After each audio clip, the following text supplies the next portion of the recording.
So today I'm going to talk about the truth about the debt ceiling and how it affects you. Last week I talked about the national debt, and this directly applies to that. So if you haven't watched it, you can click on here somewhere and you can check that out as well. So let's dive right in. So the debt ceiling is a limit on the amount that the US government can borrow in order to meet its financial obligations. It was first instituted in 1917 during the Second Liberty Bond Act during World War I to provide Congress with a greater control over the government's borrowing. But today, this debt ceiling is set by Congress and can only be increased through legislation. One thing to note here is that the national debt has increased during every administration since Herbert Hoover back in 1933. So it gives you a sense that we are just increasing our national debt constantly over time. So when the debt ceiling is reached, the government no longer has the ability to borrow money to pay it on its obligations, which can create a number of problems. If the government is unable to borrow money to fund its operations, it's going to be forced to cut spending or delay payments to government contractors, employees, or other recipients of federal benefits, like military retirees, VA disability benefits, things like that. This can lead to disruptions in government services, delayed tax refunds, and other negative impacts on the economy. Now, it's hard to pin down exactly what the consequences will be because the government has never defaulted before. It's come close, but they've always reached agreement at the nth hour. Think of it this way. Say you lent money to someone, and for years they've been paying you back on time, in full, every month. And then all of a sudden they started skipping payments or giving you partial payments. And this is going to significantly hurt your own cash flow, right? Because you're using that money in order to fund other things normally.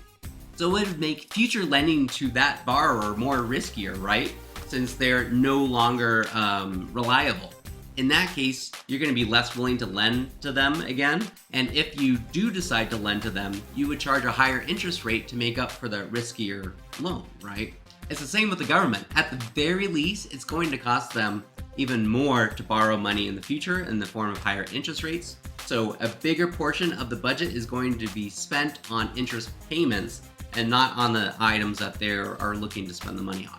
So when the debt ceiling is approaching or has been reached, it becomes a political issue, and then lawmakers and the current administration must negotiate over how to address that issue.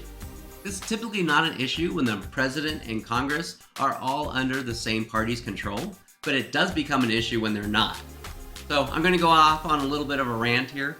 I work really hard to try to stick to the facts and give you solid information that you can use to benefit yourself.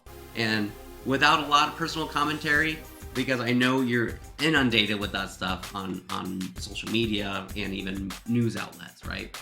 So that being said, the part that drives me really crazy about all this is that increasing the debt ceiling is simply paying for spending Congress has already approved and obligated itself to.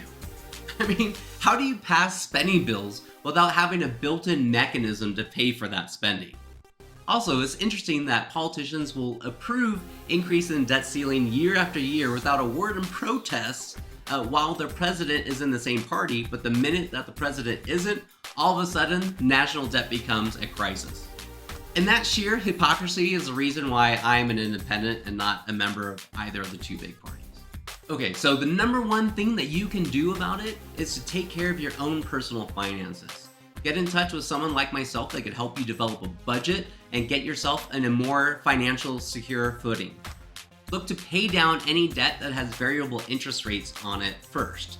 Also, seek out the facts. Look into what your representatives are doing year after year and vote to keep them if they're consistently doing things that you approve of, or vote them out if they aren't. Because in the end, it's going to be us and our future generations that are going to be left footing the bill for all this spending. And on that happy note, I'll see you next time.